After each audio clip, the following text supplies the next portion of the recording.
You want to make sure? Get everything on? Oh, yes, yes, thank you.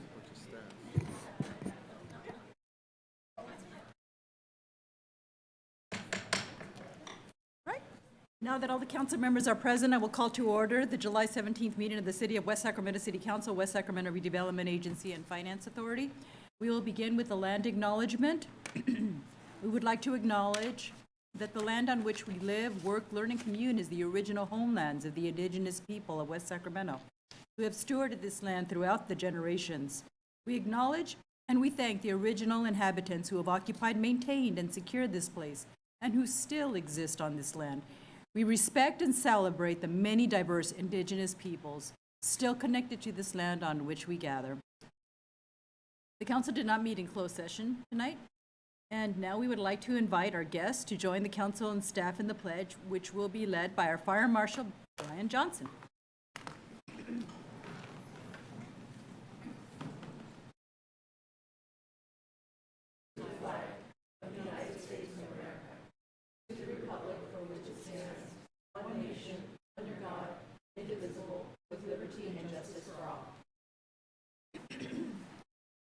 Thank you, Mr. Johnson.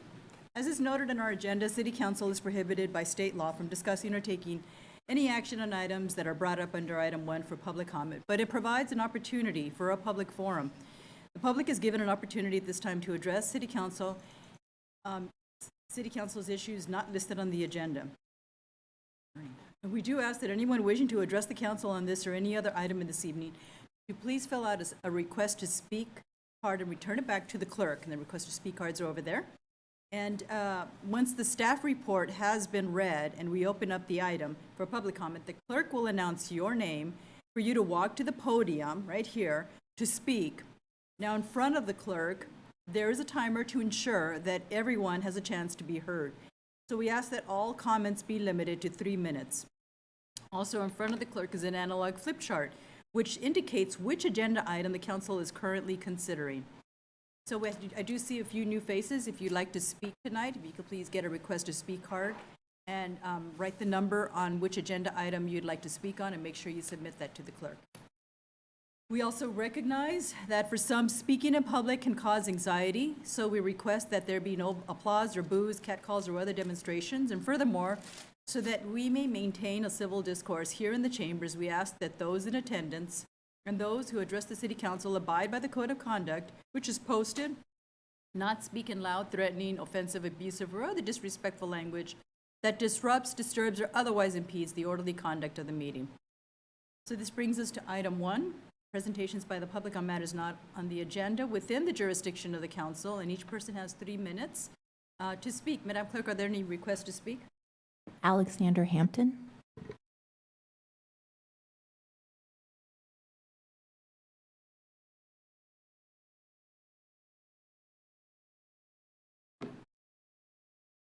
Hey, good evening, Mayor Pro Tem, Council.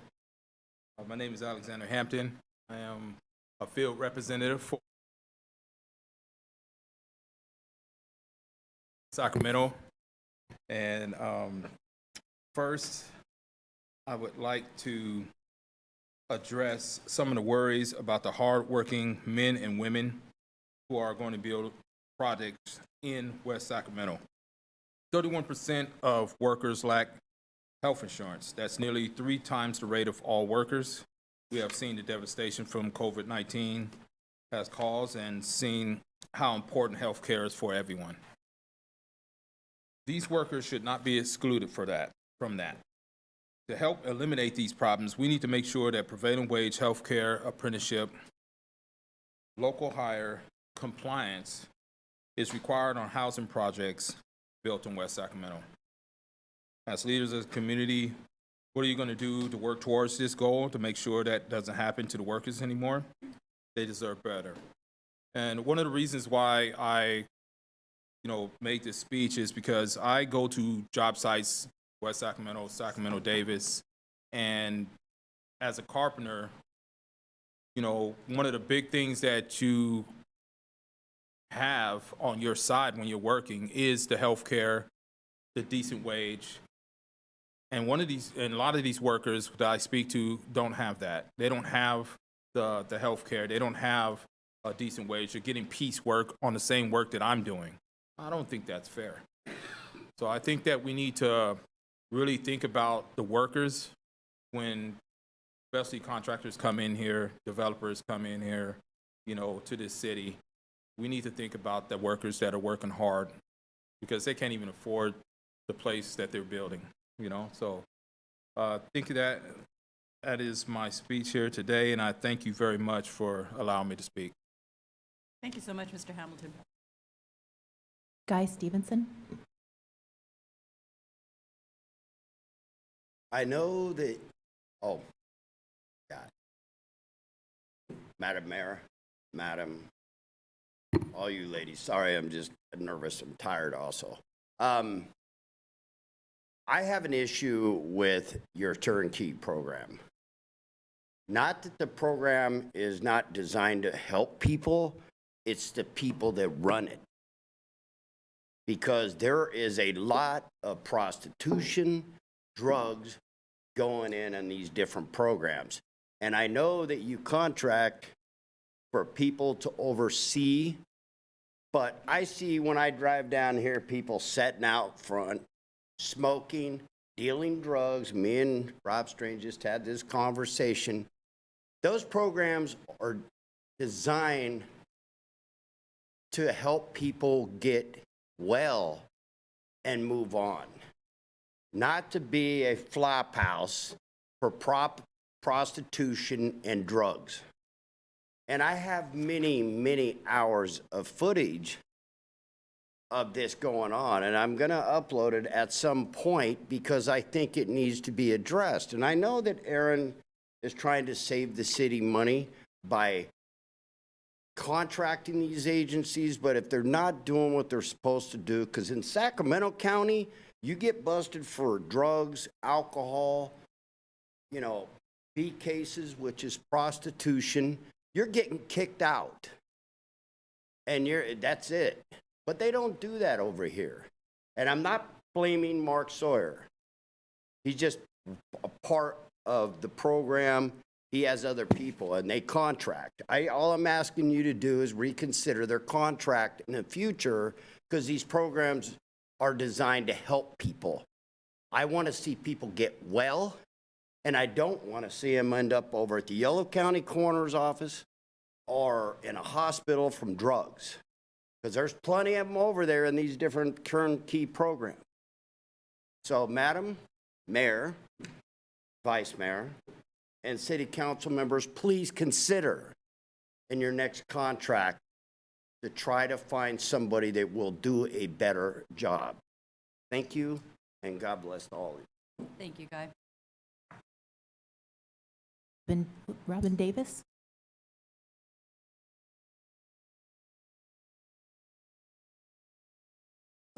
I'm Robin, and this is Ruby, and we live in our 160 square foot semi-off-grid tiny home on wheels on our undeveloped residential property here in West Sacramento. We just wanted to comment on the escalated discussion around PG&E and increased fees, and how this is another example of our basic needs being monopolized due to the intentional narrowing of options. The people no longer hold the power because there is no freedom of choice.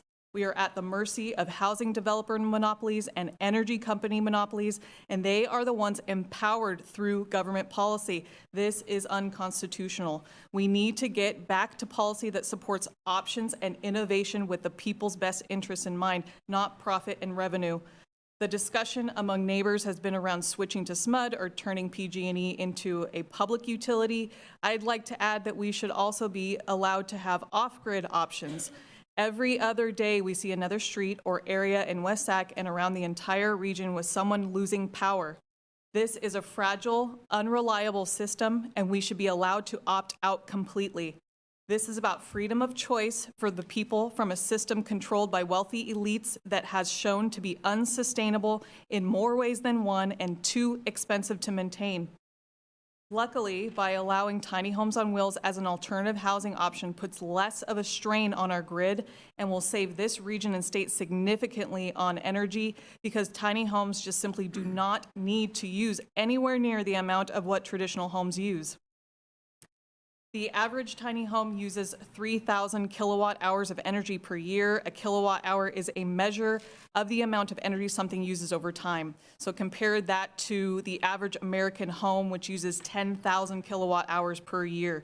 So with that, I look forward to the Planning Commission to first get the tiny home on wheels draft ordinance, according to the lead planner, David Tilley, not this past spring as originally proposed, but potentially this fall, and then hopefully to you, council, soon after for a unanimous approval. Lastly, for the community, for council, for staff, please join our West Sacramento Tiny Homes Facebook group for events and lots more information. Thank you. Thank you, Ms. Davis. We have no additional requests to speak on this item. Thank you, Madam Clerk. Next, we have our consent agenda, item 2 through 6. Are there request to pull an item? Not, I'll accept a motion. I do have a question about number 4. Okay, number 4.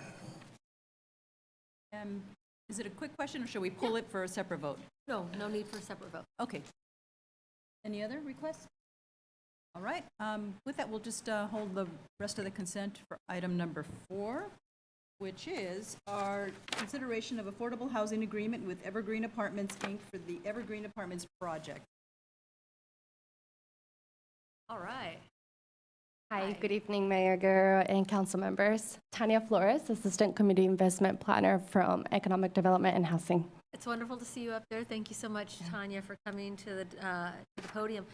I had an opportunity to drive by this location this afternoon. I noticed that it's very close to the kitty corner from is it the Evergreen Apartments that are right across the village? There's the courtyard, and then north to it, we have the West Side Village Apartments. Thank you, West Side Village. And it looks like it's a lot that has been overgrown with weeds, a little bit blighted. Tell me a little bit more about this project so that people in the community would understand what it is that's being proposed here. Yeah, so this is going to be a 38-unit market rate apartment complex.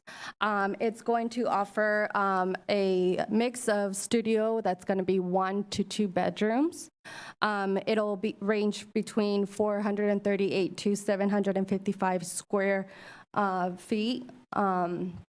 Also, currently, the site, there's no sidewalks. The lot is undeveloped, so the developer will be developing sidewalks and curves to help with the commuting of the community. So the sidewalks and all those developments would be included in this proposal? Correct, for the sides that are within the lot. Excellent. And where are we? I mean, just for those of us that are watching from, that are watching this proceeding from their homes, where are we within the development? I mean, this is a new proposal, but how would this plan out if approved tonight? That's a great question. No, that's okay. I mean, it's just as far as timeline goes. I'm not sure. I can refer to my direct supervisor role. Thank you. Good evening, council members. So that actually is kind of beyond our scope for the affordable housing agreement, but we do have the developer here.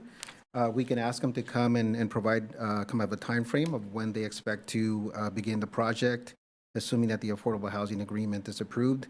Plans have been submitted and everything, to my understanding, has been approved. So there are no further actions that need to be taken in terms of design review, things of that nature. Again, if the council wishes, we can ask the developer to provide a time frame of when the construction will actually begin. That'd be great. Who are they here?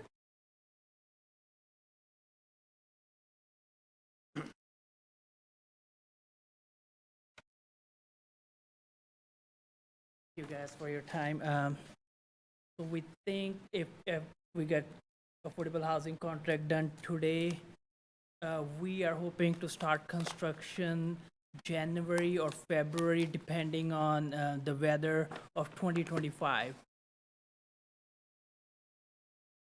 And it's going to take us 12 months to build it. And 38 units? Yes, ma'am. Well, I am in support of this, and I travel that area it's,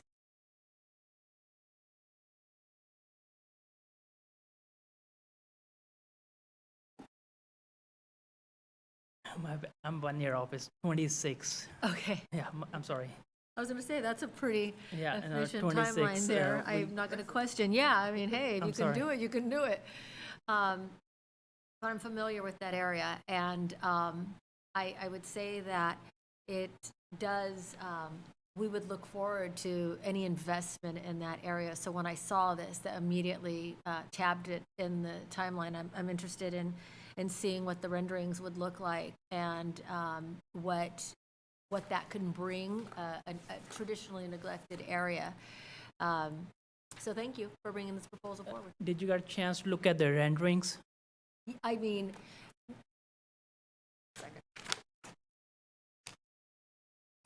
I didn't see the actual, like, what the building would look like, so no. I do have it on my phone, so if you get interested, I'll show you. It's gonna be beautiful building, a rooftop terrace.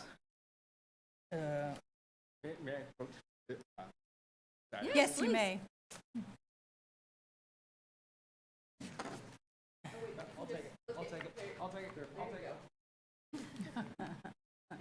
Thank you, Chief.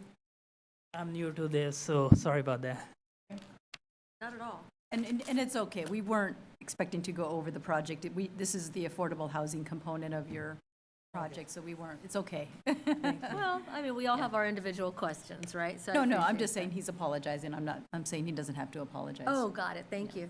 Can we keep this copy? Thank you, I'd love to pass it along to the council. That's all. Pardon? I think it would just be great for everybody to see. This does look like an incredible project. Thank you very much. I don't have any further questions. Madam Mayor? Thank you, Councilmember Roscoe, for pulling this. I think it's very exciting that we're bringing another affordable housing project to West Sacramento.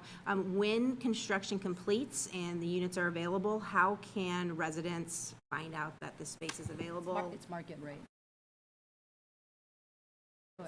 A point of clarification, this project is actually a market rate project that will support the construction of affordable housing. I think in this case, the money's going to be directed to the Grand Gateway project. Raul? That is correct. So thank you for clarifying that, Mr. City Manager. So this will be a market rate development. It's going to be market rate units. They will be paying an in lieu fee, and that in lieu fee will be going to support the affordable housing component of the Grand Gateway Master Plan development. Currently, that's anticipated to be about 114 units, I believe, 117. But this particular project is going to be a market rate development. But the investments would go essentially less than 2 miles away down on West Capitol That Avenue. is correct. Correct. That is correct. And thank you, Thank you. Last question, promise. Mayor Pro Tem. With it being market rate, I'm just curious, how much are you anticipating? Because you described the sizes, and they ranged from, did I hear 100 square feet? Did I hear that right? No, sorry. Sorry, it's 438 to 755. Okay. What are the general market rate rents you're planning on charging for that? We're looking at around 1,100 to 1,200 for studio, 14 to 1,600 for one bed, and then two beds are gonna be different, 2,000 plus, because some of them are smaller, and other two which are on the rooftop, they're gonna be bigger units. Got it. They're around 700 something square feet. Got it. Thank you. Great. I think it's gonna be best looking property in West Sacramento. Thanks to Alan. I think we did. I think I hear a challenge. Well, it sounds fantastic. And just out of curiosity, did the reduction of our impact fees reach this location to benefit lowering the cost of building? That's a very good question. I don't know, but I can certainly check with our planning division to confirm if that was the case. Which I hope it is for you. I'm seeing heads nodding in the back. Oh, is that what they're all believe- saying? I believe Yes? the That's great. the fee reductions you're referring to were generally affected in any infill project in Okay, most parts of the north part of town like this. that's great. And congratulations then to you for making the decision to come to West Sacramento and building, because that reduction does pass on to those that dwell in it eventually. All right, no other questions? Oh, all right, good. Oh, I'll accept a motion then to approve the consent agenda. So moved. Second. And Madam Clerk, Councilmember Alcala moved, Councilmember Orozco seconded. Please call the roll. Councilmember Sulpicio Hull. Aye. Councilmember Alcala. Aye. Councilmember Orozco. Aye. Mayor Pro Tem Early. Aye. Mayor Guerrero. Aye. All right, this item is approved. Thank you so much. Item 7, next is our public hearing agenda. And item 7, under Community Development, is a public hearing in consideration of Resolution 24-78, certifying the list of past due code enforcement charges, directing that a lien be placed on the subject properties and requesting inclusion of these charges on the secured tax roll in order that they may be collected in the same manner as general taxes. And our code enforcement officer, manager, Mr. Hurley, will present. Good evening. Mayor Guerrero, Mayor Pro Tem Early, and City Council members. My name is, raise this up a bit. You could raise it up too if There we it go. helps. My name is Josh Hurley, and I'm the city's code enforcement manager. I'm here tonight to present Resolution 2478, certification of the past due code enforcement liens, directing that we place a lien on the subject's properties and then treat them as the secured tax roll so that they can be collected as the general taxes. City staff respectfully recommends that City Council open the public hearing and takes any objections to this, and then closes the public hearing and accepts Resolution 2478. I thank you for your time, your considerations, and if there's any questions you guys have, I'm happy to take them. Thank you. Any questions among the council members?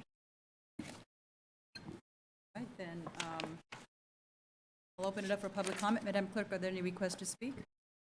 We have no request to speak for this public hearing. Thank you. Closing the public comment, bringing it back to council.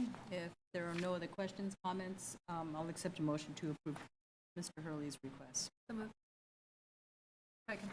Member Roscoe moved, Councilmember Alcala seconded. Madam Clerk, please call the roll.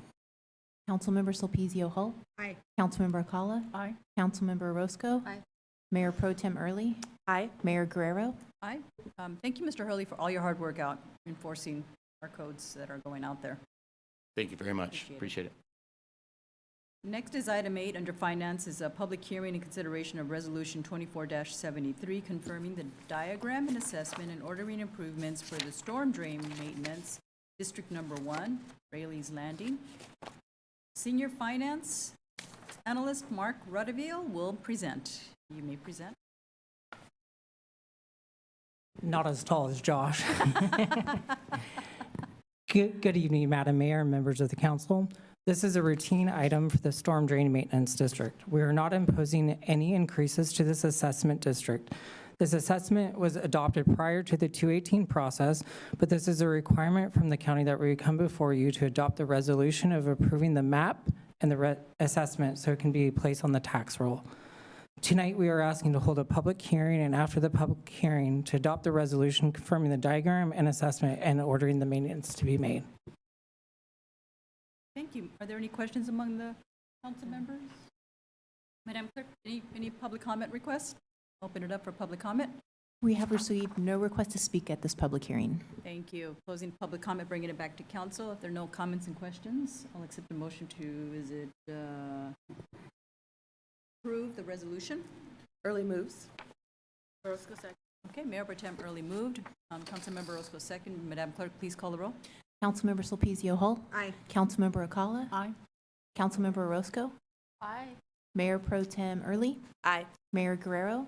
Aye, this item is approved. Mr. Rudeville, you also have item 9, okay, as well, which is the public hearing and consideration of Resolution 24-72, confirming the diagram and assessment and ordering improvements, maintenance to be made on the landscaping and lighting District Number 1. Next, okay, so that's District Number 1. I have a question about District Number 1, but go ahead, do your presentation.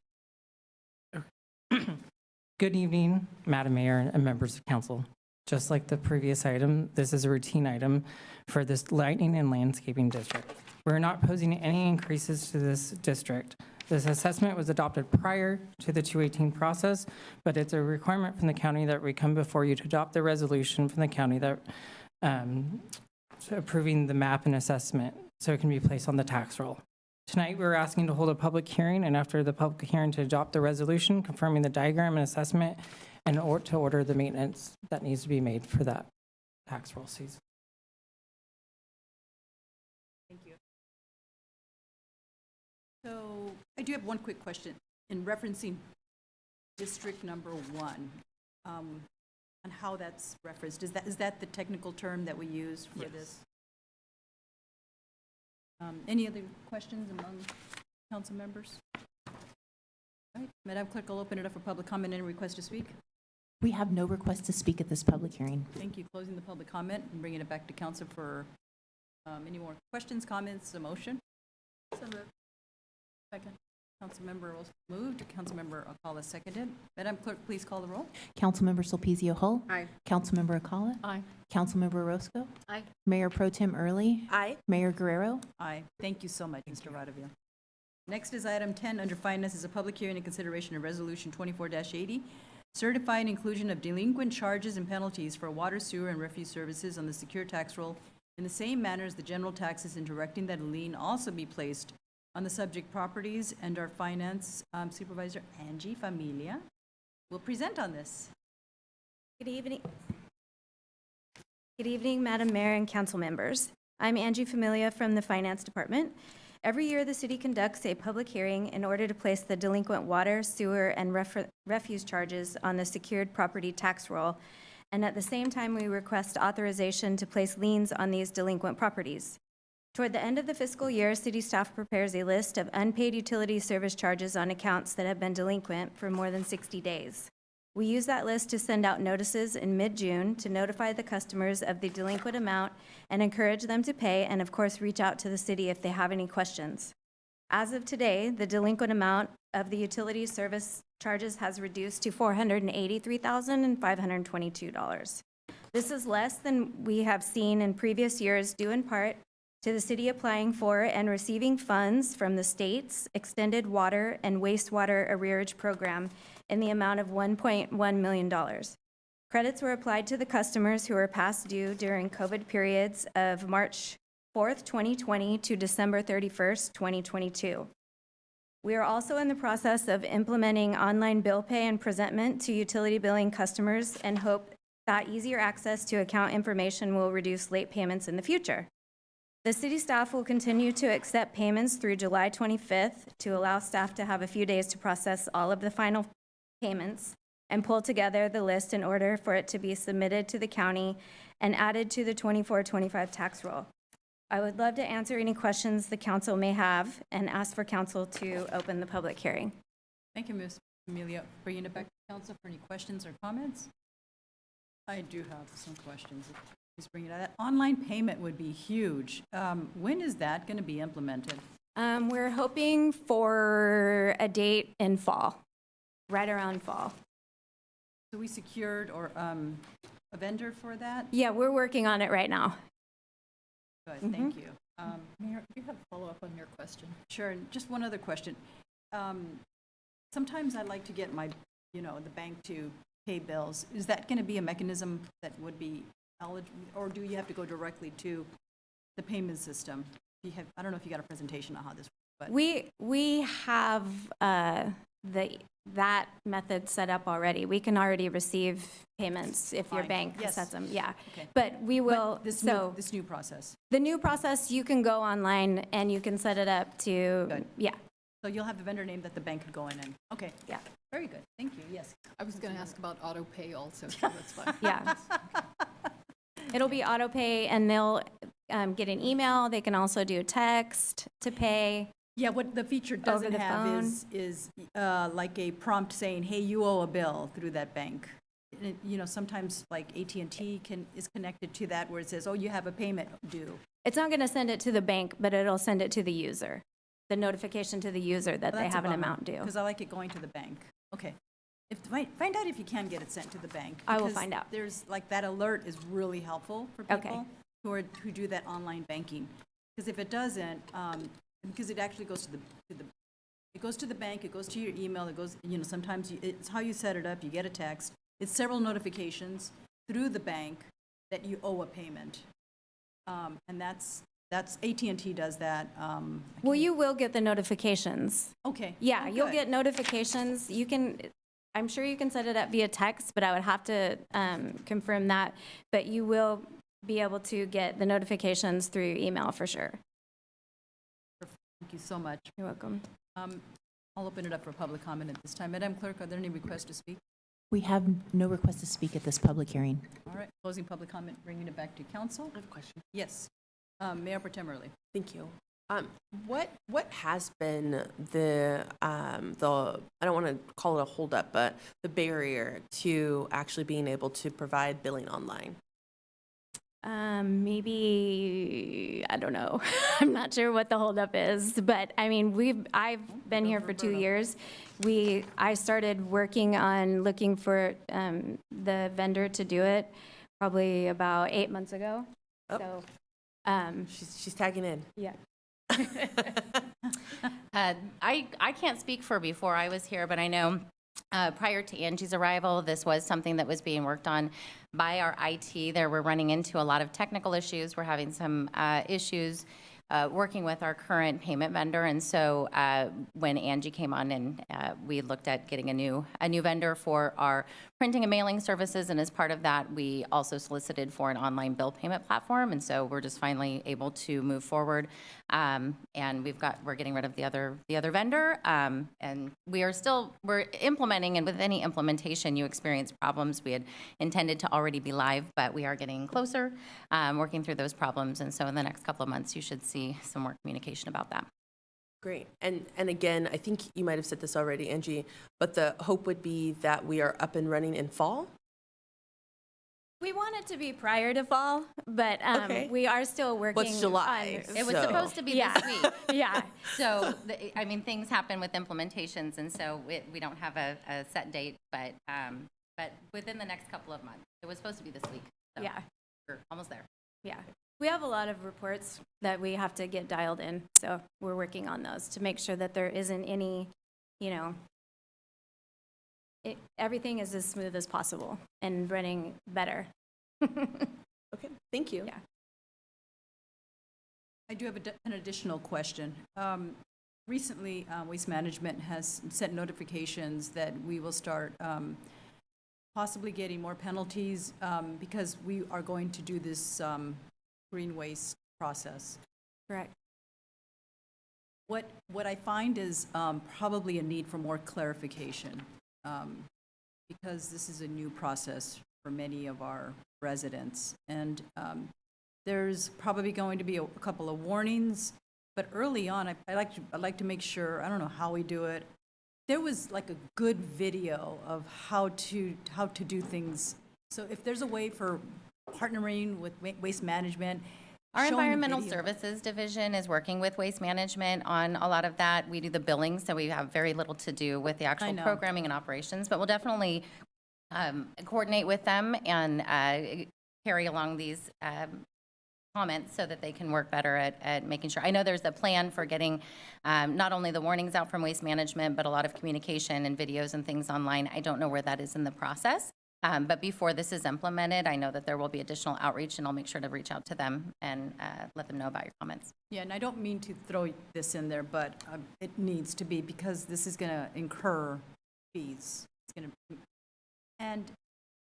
and if we find that there is somebody down the road who's a because I'm worried about the elderly who are trying to navigate through this, who aren't in the normal channels of communication, or those with disabilities, those that don't have internet services to understand, those who speak a different language. This is going to be a whole process, and they're going to, I'm a little concerned about the impact this would have to all those communities who are going to have to be in compliance. So as that moves forward, if there is a way to provide an update to us about these are penalties that are being incurred, they're pretty high. I'd like to receive a presentation to see how we can remedy that before we start getting to this point. Does that make sense? So we can figure that out. So if, yeah, I mean, what is on here is all of the fees. A lot of, some folks, and this includes commercials, don't pay their bills and wait for them to go onto the tax roll. But if there's a way to see through the billings that we're seeing a lot of these types of fees, then we'll note to bring that up so that we can see what's going on and if there's a better way to communicate or do some outreach to get those down. I think Yeah, it I doesn't think you're have to- speaking mostly towards the waste management, the new changes with the contract. That's the one I council. wanted to talk to Yeah, you so about. it was on the council agenda last meeting, I believe, and it was discussed in that report that there would be an outreach effort to kind of start to educate people on the changes and what it means and how to avoid charges. What we can commit to doing is either through the newsletter or other means, give you more updates on Okay. what that outreach be campaign is going to perfect. look like. Thank you. Yeah, I know there's been an initial mailing from Waste Management to let people know that it's coming, but I know that's not the only form of outreach they're planning to do. So we'll get you more information on that. Okay. Thank you.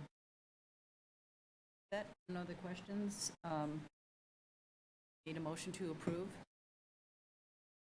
Early moves. Mayor Pro Tem Early moved, Councilmember Orozco second. Madam Clerk, please call the roll. Councilmember Sulpicio Hull. Aye. Councilmember Acala. Aye. Councilmember Orozco. Aye. Mayor Pro Tem Early. Aye. Mayor Guerrero. Aye. All right, this item is approved. Thank you, Ms. Familia, for Thank all you. your hard work in this area. Thank you. Next is our fire marshal. Is up next for item 11, a public hearing and consideration of resolution 24-24, certifying the list of weed abatement charges, directing that a lien be placed on the subject properties and requesting inclusion of these charges on the secure tax roll in order that they may be collected in the same manner as general taxes. Mr. Marshall. Good evening, Madam Mayor, members of the council. Brian Johnson. I'm here tonight to address the 2023 weed abatement charges. And yeah, I said 2023 after many, many years of scrambling to process contractor invoice and bill property owners, we decided that we would start taking unpaid invoices to the county the following year. This being our first, gives the contractor enough time to process the invoice with less deficiencies, as well as give us time to bill the property owners and give them ample time to pay, hopefully to have less liens in the following year. With that, I respectfully recommend the City Council hold a public hearing to hear public comment on those charges, as well as approve the resolution certifying those as well. Thank you. I'd be happy to answer any questions. Thank you, Mr. Johnson. Bringing it back to council for any questions. I do have a question. The intervention to address this concern with the residents, because it's obviously a hazard out there that somebody's not taking care of their property. Can you explain how that looks? The process, just in general? Yes. Yeah, so obviously there's a lot of vacant land in the city. Some people do their due diligence and they manage it appropriately, which would cut their weeds. But for those that don't, we're kind of the backup plan. So when you fail to do your job, we'll step in and we'll do it for you. Okay. Yeah, so when that happens, we noticed in May, and the contractor starts cutting in mid-May, and actually, I think it ended last week. So there's a long period of time that they come in and cut properties throughout the city. We have a historical list that's older than I've been here, 16 years, and so we're whittling down as the city develops. We whittle down the properties. We're now just under 1,000 properties of people that we notice every year. But if you look at that list of those 1,000 noticed properties, only 20 didn't pay the invoice that we sent to them, and now their properties will be liened. Right. Yes. Thank you. Councilmember Alcala. So how many notices do we actually send out before you go out there and? Right about 1,000 notices? No, I meant to an individual person. How many do you send? Well, Let's say it's one property, so. every parcel gets a letter. So if you own 5 parcels, you'll get 5 letters. Okay, so we just send them out once a year, is that correct? Correct. That is Thank correct. Okay. I just want to say I appreciate you, given the fires we've been having everywhere in the city and the potential it has to spread to other areas, homes, just the danger that can possibly happen. So thank you for what you do. Thank you. With that, no other questions. I'll open it up for public comment. Madam Clerk? We have received no request to speak on this public hearing. Okay, no request to speak and no letters from anybody. I'll bring it back to council closing the public comment. I'll accept a motion to approve this. Second. Councilmember Orozco moved. Councilmember Alcala second. Madam Clerk, please call the roll. Councilmember Sulpicio Hull. Aye. Councilmember Alcala. Aye. Councilmember Orozco. Aye. Mayor Pro Tem Early. Aye. Mayor Guerrero. Aye, this item is approved. Thank you, Mr. Johnson. Next is item 12, consideration of Resolution 24-75, approving a recommendation to the California Advisory Committee on Geographic Names to rename SQ Road and SQ Court pursuant to AB 2022. And our Deputy City Manager, Mr. Robinson, please proceed with the presentation. Good evening. This report is to facilitate a public hearing and council decision on recommended replacement names for two streets, SQ Road and SQ Court, which must be renamed pursuant to AB 2022. As the council is aware, AB 2022 requires that the SQ word be removed from all place names in the state of California. The city has two streets that need to be renamed SQ Road and SQ Court. As part of the process pursuant to AB 22, the city has undertaken various forms of public outreach, including a a workshop, and a meeting for residents that I'll discuss in a moment. At the workshop of June 26th, the City Council heard input from residents and talked about potential alternative names for the street and for the streets. And pursuant to the council direction at that workshop, staff held a resident meeting, an online resident meeting, to solicit additional feedback and answer questions. That meeting was noticed to all the residents with a letter that went out, including to both owners and residents there. About 42 households total were given the notice. 2 people attended the meeting. One was primarily concerned with the logistics of changing her address. So we talked about, who would be notified and how the city might provide some resources to help her know what to do with that. And the other resident who was also at the workshop and may be commenting tonight was focused on the ease of pronunciation for some of the potential alternative street names.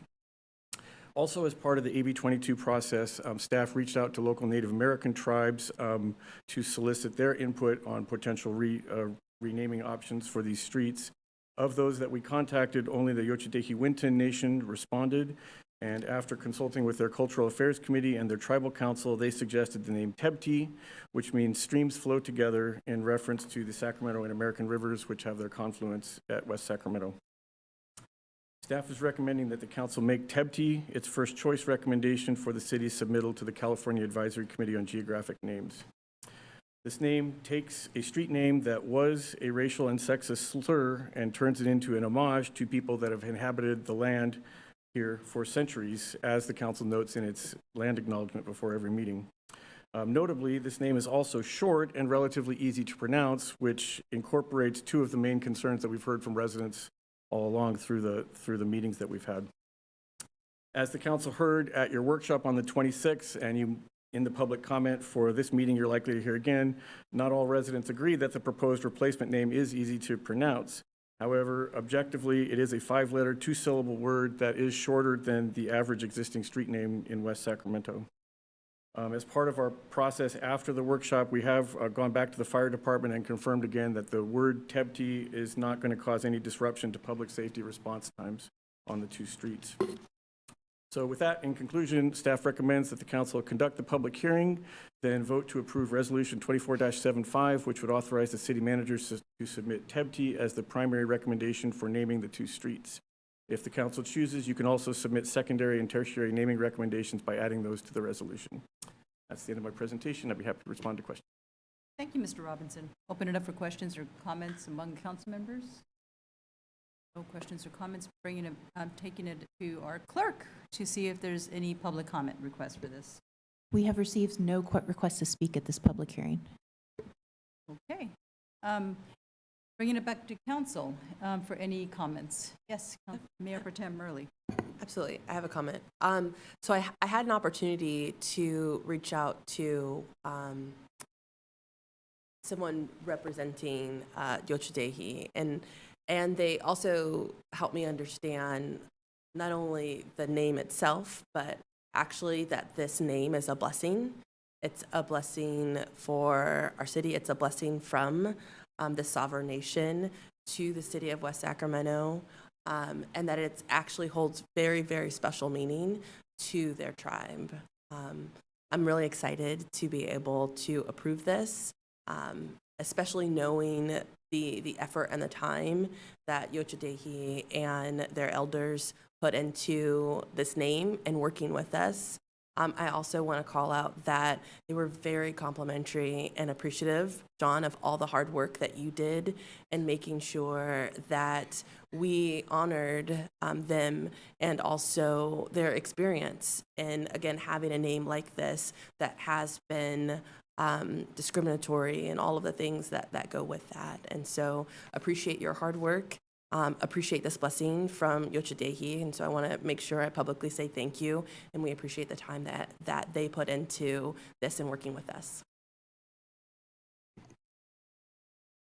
Comments or questions?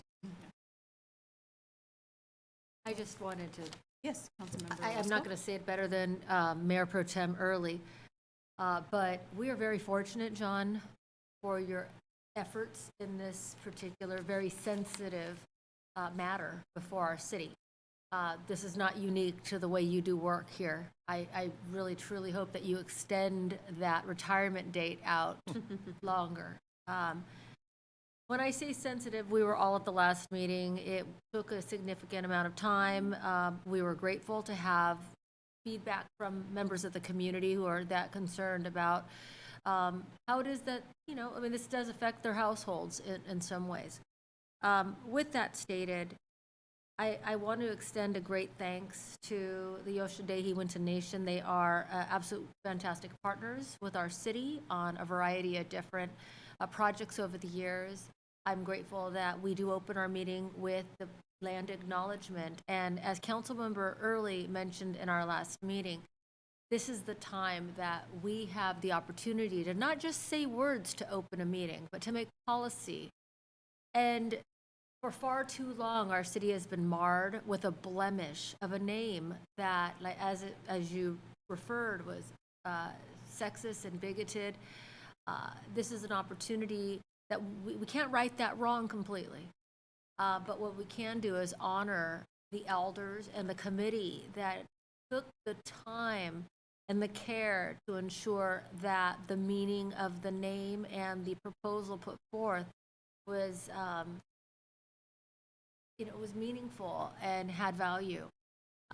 So with that said, I'm pleased to hear that there was a meeting. I want to thank the residents for coming forth with their concern. We want advocacy throughout the city, even if it doesn't necessarily end in the result that that's pleasing to all. But I'm very happy with the proposal, and like my colleague mentioned, I would be delighted to honor the Yochadehi Winton Nation with such a beautiful name. All right. Any other comments? I do have some additional comments here. I understanding that we did have the workshop at the last meeting and the need, given that we have our own ordinance to establish street name changes, this being a unique situation where immediately a resident who rose up and said, hey, look at this name, it needs to be changed. This street name, surprised we have it. And yeah, we were shocked. We saw the name and thought, yeah, this has to go. I was monitoring this very closely, and the resident would prompt us, and then other residents would prompt us that we need to change the name. Federal action took place, which prompted the resident, and then the state came in. And the state came in with the process. And I think that process did contribute to reaching out to the residents, which is what we have in our ordinance, by the way. But it also requires us to reach out to all the Native American tribes in the region, and that's exactly what Mr. Robinson did. And, and I think I also reached out to them to make sure they were included prior to where we got to this point, because they are an invested member of our community in so many ways, and I think they even have members living in our community today. So it's important, that we stay connected together as one, united, when it comes to respecting our Native American heritage, which is what the City Council and where we've arrived. There has been another street name change that occurred, and the Buena Vista Rancheria stood up to express concern, but that didn't fall under the criteria of this one. This one's unique. And, but, you know, with that, I think I still like to respect all Native American tribes who stand up. And I'd like for us as a council to take that into consideration when we do change a street name, and we move a little faster, because that's our, with our ordinance, it does allow us to do it under some circumstances, not this one, but in others. I'd like for us to be just as respectful and appreciative of all Native American,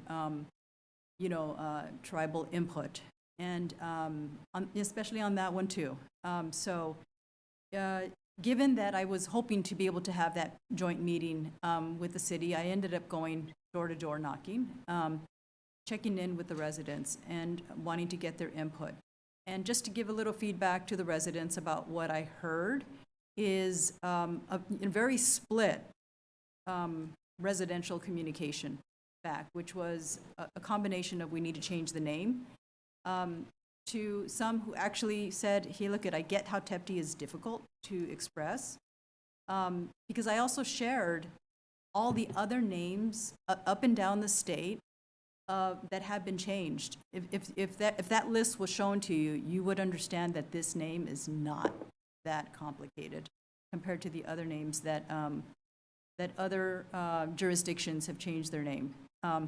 So there was this pause of, this is not as bad. And this education of this is where we're at and why we're doing this. And Mr. Robinson, I know, has been working on that education piece as well. The other concern I heard also, which you commented on, which I'm hoping that it gets shared among all the residents, John, is the concern about how do we change our name, and just giving the resources, not a requirement, but if you can, I think it's helpful for those that are going to have to face the name change soon, a timeline on when that's going to happen, and what they need to do, and how are they going to get their mail, and all the driver's license, everything that has to get changed, that's uses their address as an identifier. I think everybody there would really appreciate that. And anything I could do to help out with that, to contact anybody in the state or to contribute in this transition process. But I just want to relay again, this process is a council decision, and there is council support behind the name change.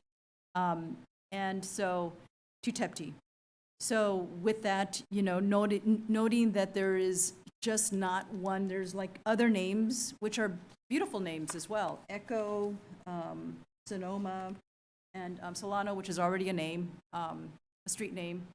They're all beautiful names, and not to take away from what the residents did as far as going through the process with you, John, when you sent a letter asking for recommendations. And the residents did contribute some other ideas, and I want to acknowledge that they put some thought into it, reflecting on some of the criteria and the parameters, and they provided that feedback, which was very good. But at the same time, there has to be a little more consensus, probably among more residents, and I didn't find that when I went door to door knocking, and I asked for them to send me emails, and it was still fairly split. It wasn't heavily on one or the other.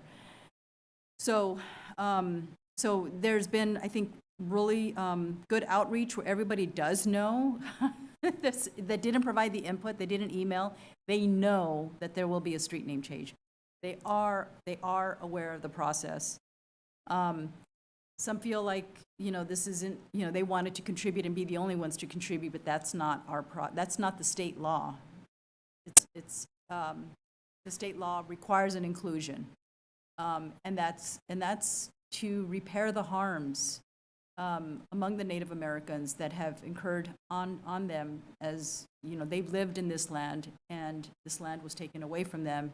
And so repairing those harms and accepting a name and finding a way to bridge those differences in your heart to move forward. I know it's not what you found when you moved into that street that you were going to be dealing with, but if there's a way to continue to work with Yochadehi, who does do work in this community, and get to know them, and get to learn more about what they have served in our community. I think hopefully we can accomplish that in the future. And, with that, I'll accept a motion to approve the staff recommendation. So moved. Okay, Mayor Pro Tem Early moved and Councilmember Roscoe seconded. Madam Clerk, please call the roll. Councilmember Sulpicio Hull. Aye. Councilmember Acala. Aye. Councilmember Roscoe. Aye. Mayor Pro Tem Early. Aye. Mayor Guerrero. Aye. All right, this item is approved. Our regular agenda has 2 items. And agenda item 13 is a workshop on fiscal year 2024-2025 midterm budget and consideration of first reading of ordinance 24-10 regarding proposed amendments to Title II of the Municipal Code pertaining to city council compensation.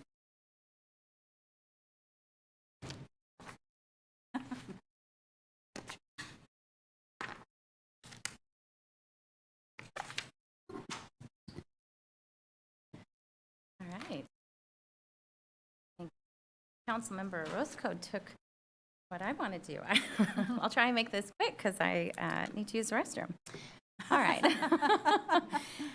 Tonight's item is both a midterm budget workshop to review the proposed adjustments to the 24-25 fiscal year budget, which runs July 1st, 2024 through June 30th, 2025, and a first reading of an ordinance to consider adjusting compensation for serving on the city council.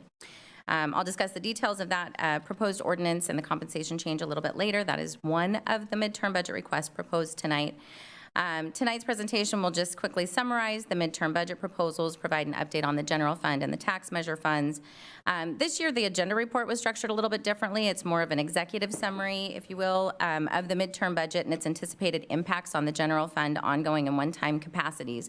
The more detailed narratives, the summary charts and tables, along with detailed budget request pages for every request, are included in your various attachments to the report, as they usually are.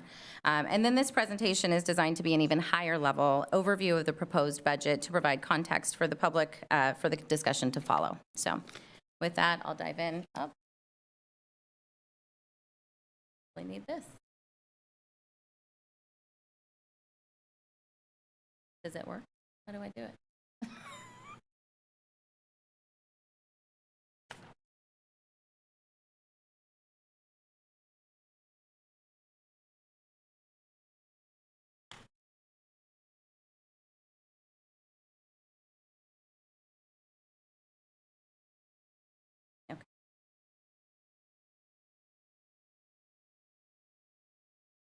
We get some technical support. All right, so first, just a little bit of background. The city adopts a biennial budget, which means we go through a full budget process every 2 years, and city council adopts budgets 2 fiscal years at a time. So because we adopt the budget for the second year over a year in advance, we perform an abbreviated process in the intervening year to review revenue projections, revisit our cost and expenditure assumptions, and propose midterm adjustments to update the budget for changes in the environment over the past year. The City Council adopted the fiscal year 24-25 budget a year ago, June 28th, 2023, and since that time, the city has completed labor negotiations and adopted revised MOUs and benefit summaries for all labor groups. These changes have added $4.9 million to the general fund budget and $7.1 million overall. Additionally, there have been mid-year budget adjustments for fiscal year 23-24, which were adopted by council in January. Some of those have ongoing annual impacts as well, about $371,000 to the general fund and $9.2 million to all funds. And as mentioned previously, we update our revenue information using help from our consultants and looking at our trends.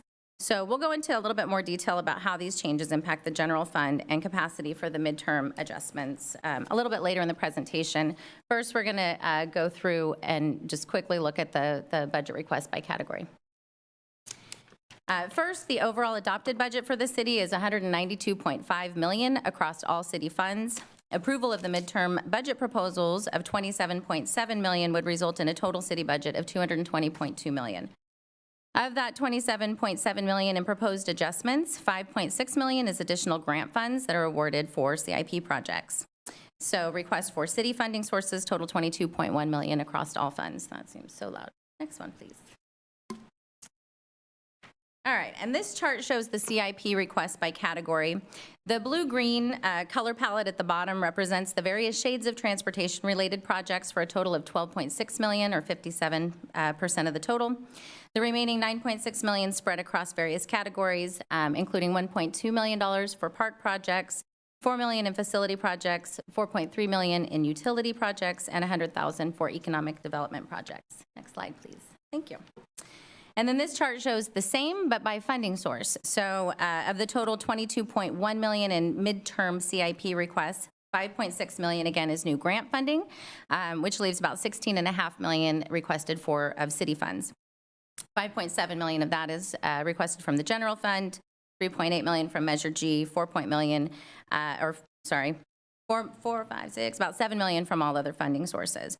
And the project requests include 19 new project proposals and additional funding for 11 existing projects.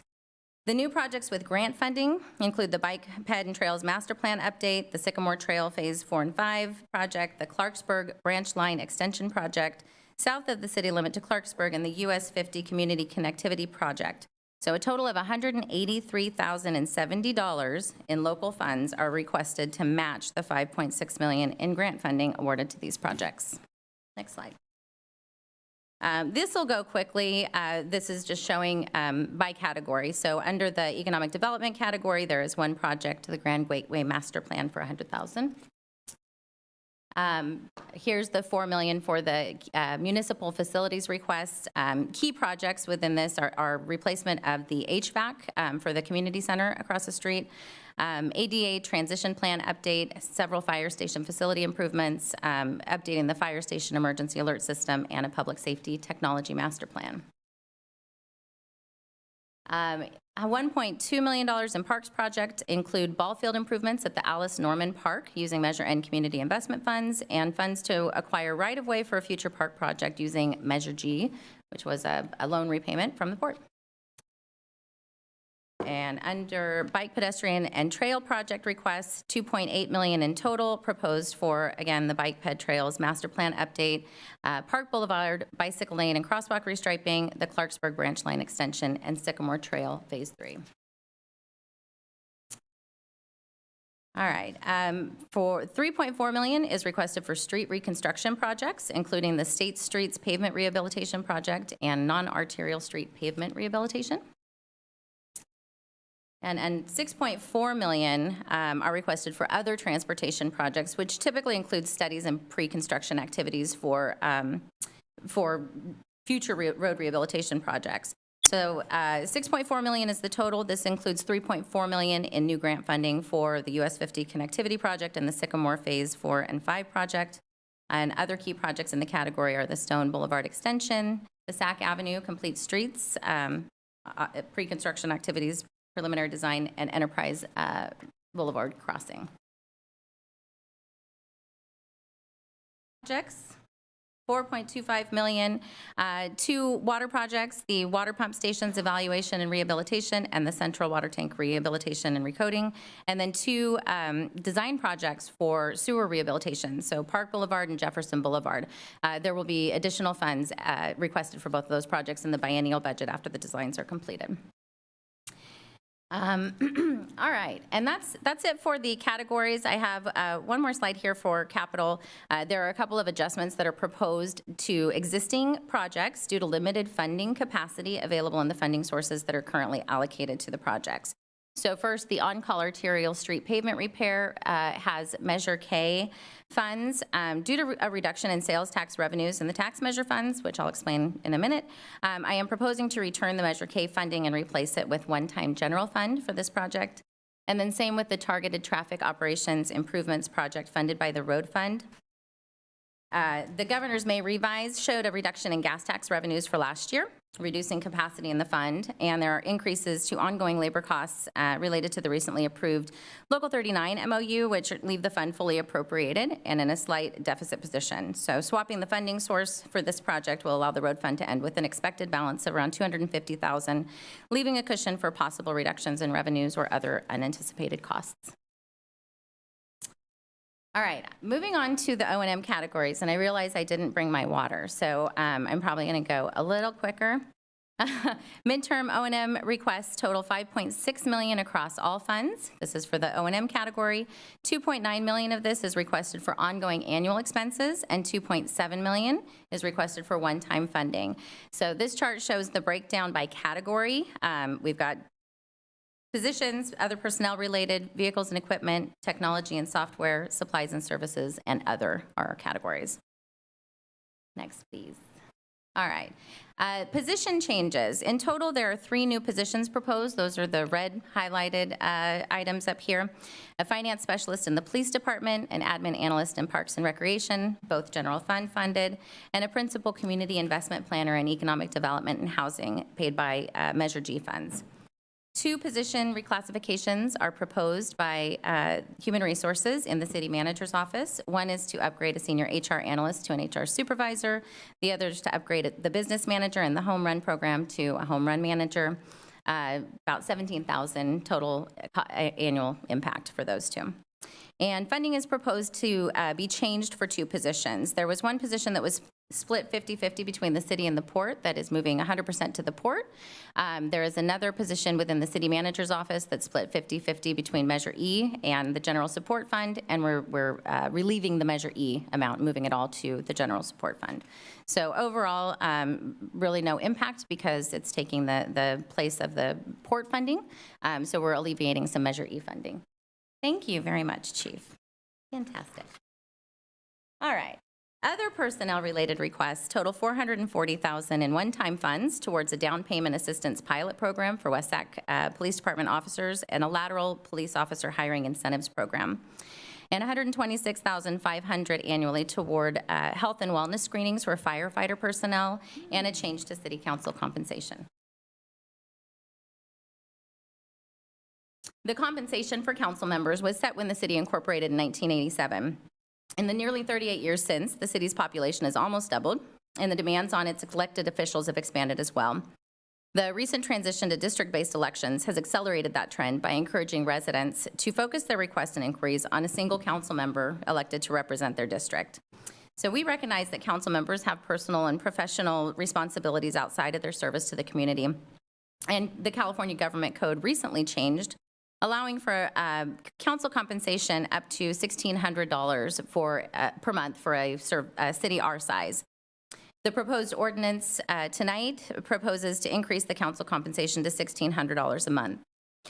Increasing council compensation as allowed by state law will help ensure that residents from all walks of life will be able to serve the community as elected officials and receive a more meaningful offset for the personal and professional impacts that this commitment entails.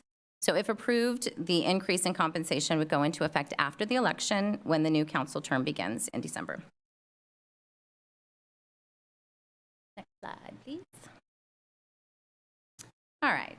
In the technology and software category, the total requests, $545,000 in ongoing annual expenses for a variety of requests. A few of the key ones are listed on this slide.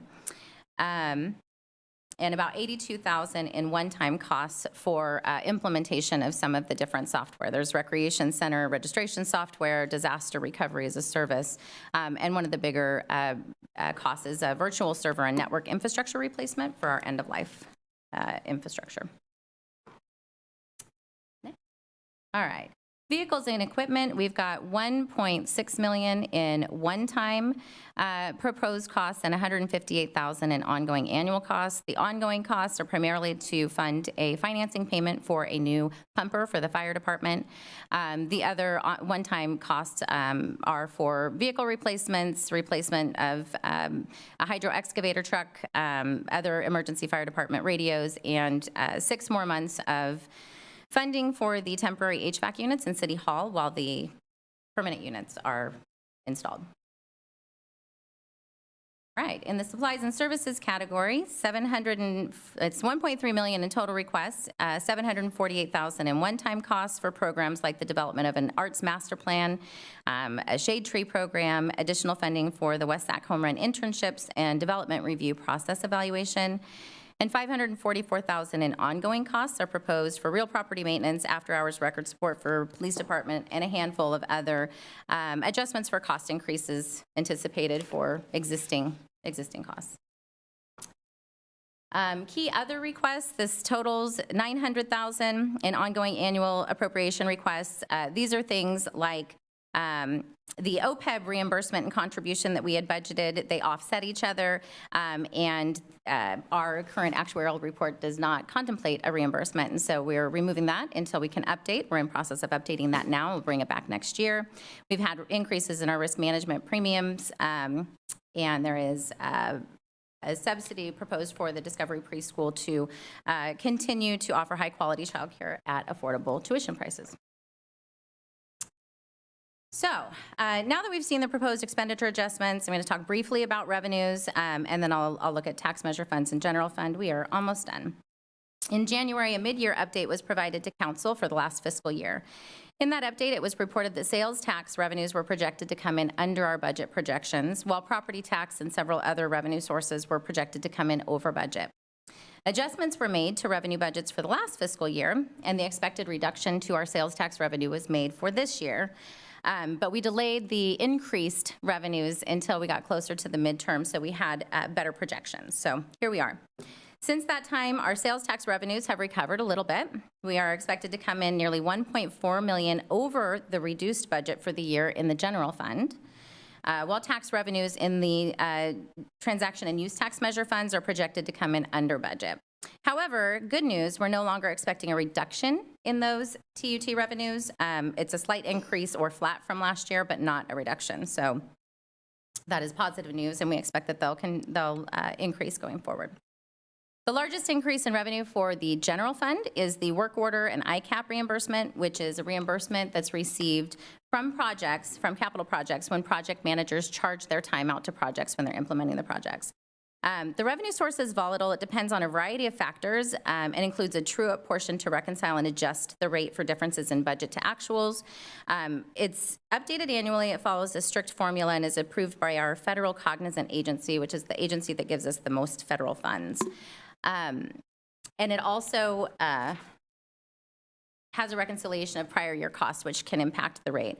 So I want to bring that to your attention because we're expecting that amount to be $2.3 million more this year. Our rate this year is the same or very close to what it was last year, but next year it can be very different. And so it's one of those revenues that I wanted to call out because it's not one of those things that we necessarily anticipate to continue to increase. It can go up and down. So. Overall, adjustments of $6.7 million are proposed to the general fund revenue budget and $5.8 million across all funds. And a portion of these increased revenues were expected and have already been allocated to fund the increased labor costs, as I mentioned earlier. Quickly, tax measure funds. Just wanted to take a brief look. This slide shows the total revenues that were expected before the adjustments, and then the lighter green color is the amount of the decrease. It's an average of about $200,000 per tax measure, except for Measure N, which was somehow budgeted incorrectly. We doubled the or added additional revenues for some reason. So that one has a $477,000 impact. Next slide, please. And this chart shows the midterm tax measure requests. There are very few requests for expenditure budgets in the tax measure funds. One-time requests across all funds totals $1.5 million. The majority of that is Measure N for capital projects. Ongoing requests total $59,000. And as you can see, Measure K shows the reduction that I'm proposing for that funding swap. Measure N has the largest, and there are no requests for Measure B, so it's not shown in this slide. All right. This is not personnel-related request. That is an error that I did not update. This is tax measure funds. So this just shows the requests for use of tax measure funds. Alice Norman Park ball fields, additional funding for the West Sac home run, and funding for Clarksburg branch line extension. Again, the details for all of these are in your packet. Next slide. And this shows the projected ending balances for each of the tax measure funds. So we're about $235,000 for Measure K and Measure E after swapping funds for a couple of projects, and $743,000 for Measure N. All right. For the general fund, this slide shows where we are before considering midterm adjustments. So the importance of this slide is that while the revenue projections are fantastic news and we again, expected it. But 6.7 million, you can't see that, and kind of, it's not a lot to sneeze at. So we counted on not only the budgeted surplus for the year, which originally was 3.5 million, but also the additional revenue projections to fund the increases in costs related to the approved MOUs for the labor groups. Again, those accounted to about 4.9 million for the general fund for 24-25, and ultimately, after accounting for the revenue increases and those increases in labor costs before the midterm adjustments, we are starting with a $3.2 million surplus. So it's about 200,000 less than it was projected to be a year ago. This slide just shows the revenue adjustments for the general fund. Again, the largest one is that ICAP reimbursement, but sales tax and property tax are also pretty significant there. In total, 6.7 million in additional revenues to bring the general fund revenues to 82.1 million for the year. And then this slide shows the ongoing and one-time midterm requests for the general fund by category. I know the numbers are pretty close, but it looks like for the most part, we're looking at one-time adjustments, and in the biggest categories are personnel-related vehicles and equipment for some of those replacements that we talked about. And after the requests, we've added that final bar there. This is where we expect to end up after adjusting revenues and approving the midterm expenditure adjustments. We are projecting a surplus of 1.6 million. And leaving a surplus is necessary to ensure capacity to fund the already approved increases for some of the labor groups over the next 2 years. So some of those MOUs that were approved have increases next year and the year after. And negotiations are starting soon for a couple of groups with MOU terms that end in December. So all of these impacts require revenue growth beyond what I'm reporting today, along with the budgeted surplus to maintain capacity to fund those costs in future years. Finally, the general fund has available one-time balance of 7.3 million before funding the proposed midterm requests. We are proposing to fund 7 million in one-time appropriations. Those are primarily for CIP projects, including the State Streets Road Rehab, which will leave the general fund with an available balance of 333,000. So this chart shows in the fund balance column that red is the amount that we are proposing to appropriate of the $7.3 million balance. The green is what's left. But this shows that we also continue to have intact reserves, 2.3 million for budget stabilization, 14.2 million for the general reserve, that is the 17% of general fund revenues, and 500,000 in the staffing continuity reserve. So while staff believes that the proposed surplus and the projected fund balance are sufficient to allow council to prudently approve the proposed midterm budget adjustments, it is important to note that after funding approved labor MOUs and the rising cost of doing business as usual, general fund revenue surplus would be fully appropriated. So as a result, there are approximately $4.8 million in requests that are proposed to be delayed. Most of them are due to lack of funding capacity. This includes 8 additional positions, additional funds for vehicle and equipment maintenance and replacement, an increase to the police department's fleet budget, increases for parks and public works maintenance budgets, and funding for the public safety technology and ecosystem program. That project's expected to be brought back in smaller chunks after the master plan is developed. And then the derelict vessel removal item is most likely going to be included in the proposed midterm budget. When I bring it back for adoption, we're just looking at the appropriate amount and funding source for them. So many of these requests are starting to make progress, or want to start to make progress toward addressing existing operational gaps through the addition of several necessary positions. And even with the significant increases in projected general fund revenues, the capacity is not enough to make meaningful progress toward addressing these gaps and the residents' growing expectations for public services and maintenance of public infrastructure, including roads and public safety. This is a big factor in the City Council making the decision to place a 1-cent TUT measure on the November ballot.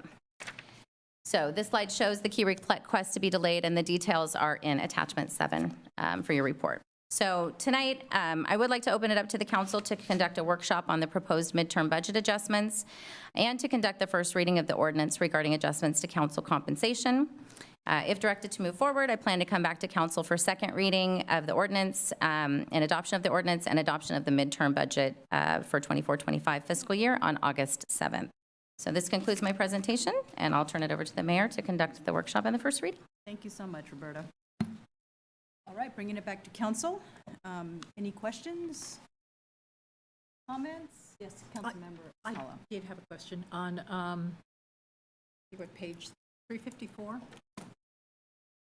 of the transportation that will be, its project areas located between Harbor Boulevard, I-80 corridor. Can you just briefly tell me what exactly is going to be done? Does Harbor Boulevard to Todd Hunter Avenue? Sure, this is is this the Sacramento Area Complete Streets Corridor Improvement Plan? Mm-hmm. Okay, do we have CIP, someone from Capital Projects 148. who can speak to that?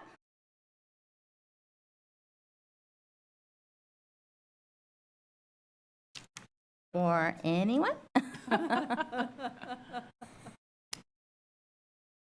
I can generally start that response.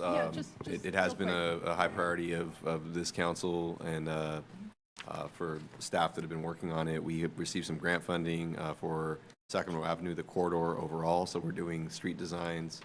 Don't have all the details on it, Andrea does, but I'll just tell you at a high level, the goal is to get the project ready for additional grant funding and construction so we can turn the Sacramento Avenue corridor into a complete street. That's the ultimate goal, all the way from, I believe, 5th Street, all the way down to Harbor. For Harbor, yeah, that's correct. And hi, everybody.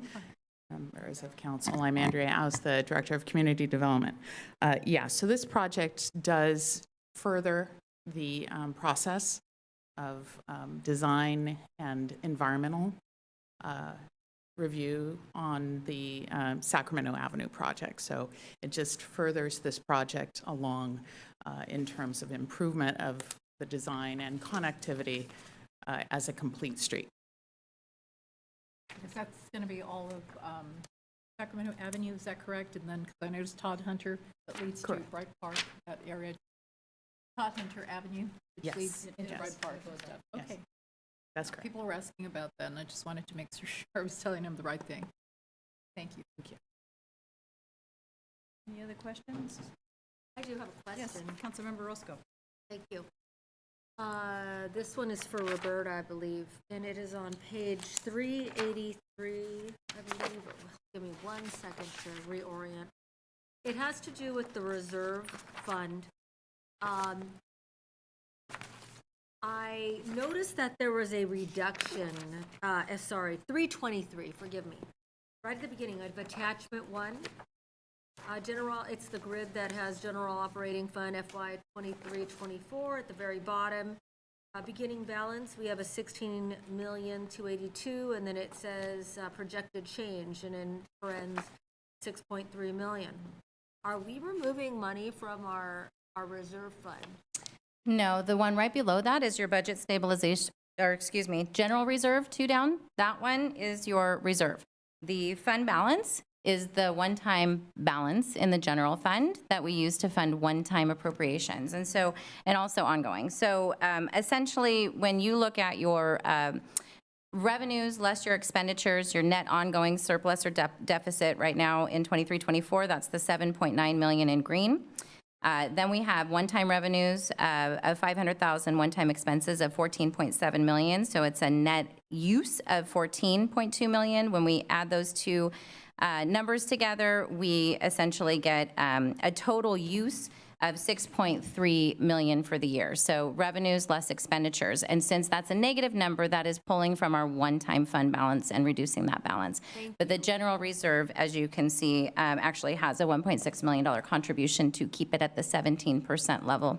And we remain committed to that, correct? We what? We remain committed Yes, to that, absolutely. keeping it at 17%. Yes. All right, that's my only question at this juncture.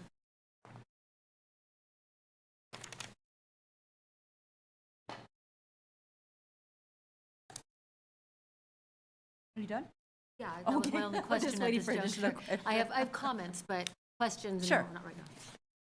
Any other questions among the council members? I do have a question. In your first PowerPoint slide, and just educate me here on the budget, it was about, we get a full budget every 2 years. As I've looked at what we've done in the past for a full budget, it looked a little different. Can you help me to understand the difference between what we've done in the past for a full budget and? Are you referring to the fact that we do not have a budget book? Yes. Yeah, we don't have a budget book. It doesn't mean that you're not adopting a budget, and you do Correct. adopt a full fiscal year budget, or two at a time. That's right. But yeah, we do not have a budget book anymore. The previous budget book was just, it wasn't easy to read or produce. This is something that I've actually been working on for a few years. I have not had support to be able to work on that and carry it forward. But we did try implementing one system for a digital budget book that just was not working. We are currently implementing, as the council approved a contract with Questica, I think 2 months ago, we are implementing a new budget system, which will also have a digital budget book. And so we are working to develop those over the next few months. We will kick off the next biennial budget in January, and my hope is that we'll have the full budget book when we adopt the next 2-year budget. Okay, I'm looking forward to seeing that full budget, because I think the process is, because you're very good in presenting what we're, looking to support funding. That process is still difficult to track as well. And it's, so looking at a full budget, I found to be very helpful, especially when it comes to, taking a look at, where our revenue is going. I can always go back to that book and point to, to people where our money is going. I know it wasn't user-friendly, but having a full budget, over these years, we haven't, and it's been very challenging. But whatever support you can have, I find that having a full budget is priority number one for transparency and accountability, just to hold us accountable on where we're spending the money. I think that all the recommendations, because we go out to the departments asking for what it is that they need to ensure that we're doing our due diligence to serve the community based on the demands and the growth, which is why we put Measure O on the ballot, because we found that there are some shortcomings. I think in the mid-year budget, what I didn't see described, but I think you do have some more information, is the long term. We're going to have some budget gaps in the long term. And that's why, when we saw that presentation, that we will have some challenges in the future continuing to maintain this expenditure. So with that, I think that narrative, as far as explaining to the public that, yes, we are getting these things funded today, to be able to enhance where we are going in the future. I mean, we don't have a budget deficit today. Thankfully, we are not in that situation. But I think it's because of what Councilmember Orozco said. We are pretty selective on what we fund. I did see that there were some budget decision packages that were rejected. And these are things that, hopefully, if it's a necessity, that we can get funded. Because these are things that I think staff carefully put together, prepare, and present. And I appreciate that you put them in the binder so that we can take a look at that as a proposal. So thank you so much for that explanation, and that we will have in the next, January or June of next year? Well, you'll adopt it in June next year. We start developing it in January. But one thing that you will have when we come back August 7th, now I've lost my train of thought because there were two things that you said that I was going to respond to, and I'm only going to remember one. But a budget in brief, which is just going to be a one-page summary that shows you where the money comes, where the money goes. It's similar to what we presented to the Community Academy on the finance night. So we will have one of those for you for the 24-25 budget when you adopt the midterm adjustments. There was something else cool, but done. So.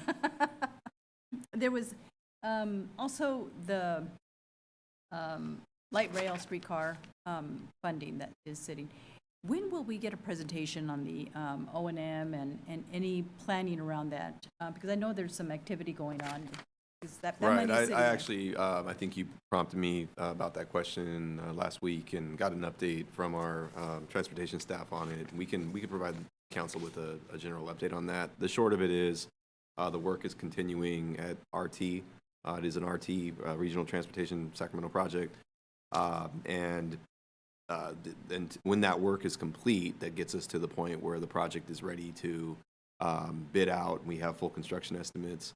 I believe that's not for another couple of years, but in the meantime, we can do a check-in with the council in terms of where the progress is on that. You saw a big number, obviously, on Measure V that we're holding for. The bulk of that funding is our remaining capital contribution for the light rail project.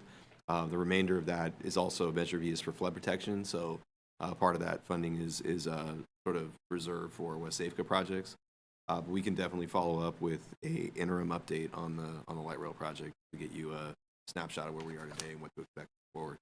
Yes, that would be very helpful. I think because I get asked a lot of questions, and I know there's some activity. We bumped into Henry, in Right, Denver. and for now, generally speaking, the project is still going through the design and engineering process at RT, and we'll get you more precise details and dates in either an email update or we'll put it in the newsletter.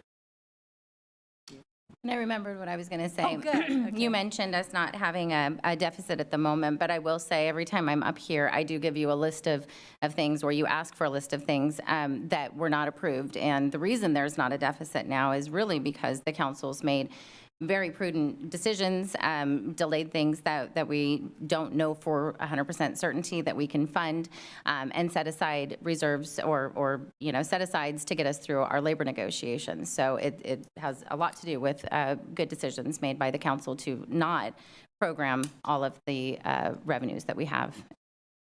That, can't talk about what happened in closed session, but, but there's always the possibility that when we come to an agreement, something gets taken off the table that we can't fund, right?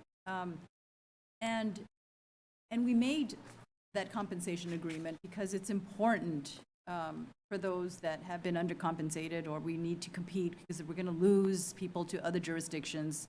That's a threat we're under. We're a small city, and we have bigger cities with a variance in their budget that can give better packages, and we are at a risk of being a training ground for various departments, and we don't want to be that. We want to be competitive. We want to have quality services by those that are delivering those frontline services. So yes, we made that decision. That's a great decision. But our nimble, decisions here affect other things. And if you can provide, I know I'm putting you on the spot now, if you can provide like a snapshot on some of the things that we aren't funding as a result of those, because we don't have. Yeah, I mean, attachment 7 and the last slide in here gives you a listing of those Delayed things. requests. Roberta, Okay. could I start with a comment on that, just while you're going there? So as a kind of a big picture response to that, thank you for the question. It's been a clear priority of this council that you want to address the operations gaps that we've identified in our public safety and our maintenance departments and divisions. That's been very clear to me as the manager and to us as staff, and it's something that we appreciate. So it's an issue that we've been raising for really since your last strategic planning session. Also, though, I think there's a desire from the council that you see our staff responding to with some of these requests is to have a higher level of standards when we talk about things like road maintenance, being able to do more than just kind of the baseline to try to keep up. And the same goes for public safety response, whether it's police patrol or maintaining fire coverage. So some of what you're seeing here is a result of us asking the departments, hey, give us your, not your entire list of things that would meet the, where we want to end up, but what would be the kind of the first step to that, significant steps forward on that, just so we could start to give the council a snapshot of what that starts to look like. And a lot of that is based on your prioritization in the decision you made to place Measure O on the ballot. So consider some of the details that Roberta's going to talk to you about as sort of precursors to if that measure is successful. These are some of the things that could be immediately addressed through the new revenue. Yeah, I was going to say on this attachment, this shows 4.8 million worth of things. But again, these are only the things that people requested as part of the midterm as things that they'd like to have immediately, things that are needed immediately. But it doesn't nearly cover all of the needs that are out there because, as you know, there's not a whole bunch of police officer positions requested here, but we know those are needed, right? So there was 8 positions that were requested. I have the summary here, although again, the details are in attachment 7, but these were positions across. across various departments. What am I looking at? Attachment 7, yes. So we had a couple of positions in the police department for crisis intervention and homeless outreach, an HR analyst in HR, another project manager position, a parks operations groundkeeper, development services manager, marketing program technician in parks, and an admin. That admin assistant admin analyst did get funded. But this is a list of a few of them, but again, this is not the whole list. These are the few things that were requested as part of the midterm. And a midterm budget is not the time that we usually consider a lot of new positions either. So to have this number of requests in a midterm budget tells you that there are a lot of needs, but this does not cover all of the needs. So. Well, thank you for that background. I do find all of these are very important because these are all going to improve our quality of life here in West Sacramento for our residents, you know, just in one way or the other. And that's one of the things I appreciate about our staff is that that's in the forefront when they present these packages for us to approve. And it's really challenging to see sometimes that, you know, we delegate it to you to say, this is what we're not going to, you know, fund. And so we see the 4.8 million in front of us. I would have gone in there and said, well, wait a minute, that crisis intervention and homeless outreach, that's having an impact on our streets. I'd like to see that get funded and addressed, because I think that helps a person who is struggling out there to prevent further costs, you know, whether it be in a hospital setting, you know, just a team being sent to take care of that, and we lose, you know, police officer coverage on the street, you know, because that could be the law enforcement or a firefighter who, you know, we need to get mutual aid because they're having to address that crisis intervention. I can see the cost incurred somewhere else where a crisis intervention person can address it quickly and be effective in the way they address it. So those are, not that I'm criticizing you, I just know these are some of the difficult decisions that you And I don't make them myself, so I'm not sitting in a room because that is a lot, and it's not, that's not why I'm here. I work with the department heads. I do coordinate with them on priorities for the different requests, and so they're helping me with priorities. I work with the city manager, but these are not decisions or recommendations that I'm making in a vacuum. I look at what capacity we have and how people have ranked or prioritized their items, and through discussions, we determine what things move forward and what aren't. So when I provided the list and said, hey, here's things, if we need to move things up, then help me figure out what is not as high of a priority. And so we did that, we've done that together. Thank you for that background and explanation. Appreciate it. I do see that as challenging for the entire planning process. As we see that we don't have the funding for it, 4.8 million out of what Measure O is going to provide is 20 million, you know, annually, could address some of these, you know, items that I think would significantly help us out in West Sacramento. So I appreciate all that background, and also looking forward to a way to explain our budget in a very transparent way. You know, I know there's different examples as we're going into the implementation phase for the next budget. You know, I've shot an email over to Erin about some ideas that I'd like to see, because I've been really pushy about having a full budget and making sure that you have all the resources, because that's important for the entire city to be able to, you know, be able to see where we're spending our money and giving us the support we need to provide the direction to get things funded, and to also back what else we need to do to help, you know, fight for additional funding, because we go to cap, you know, and advocate for funding, or, you know, at the federal level, whatever we do to provide the support for the city. So thank you. You go through a lot of hard work and extra time. I know sleepless nights. so thank you for all you do to get us to where we're at today. Thank you. Any other comments? Yes, Councilmember Thank you. Well, this is one of the multiple times that I've sat through a mid-year budget. These are just adjustments. We as a council, I don't know if the public knows this, but we as a council meet every year to discuss our priorities for the upcoming year. It's a public meeting, anyone can attend. We meet normally in February and put our ideas together in order to come up with our list of priorities. So I appreciate seeing that many of these ideas are coming to fruition here in this adjustment. With that said, I've always been very protective of the reserve. That's probably why my eyebrow was raised when it come to that. I want to make sure that we are, before we even consider amenities or improvements, that we are in a financially stable place. So call me stingy, but that's how it is. Quite frankly, what jumped out at me from this list, I mean, there's a few. The first is our investment in the roads. I know that in my experience, I know my colleagues could probably speak to this as well.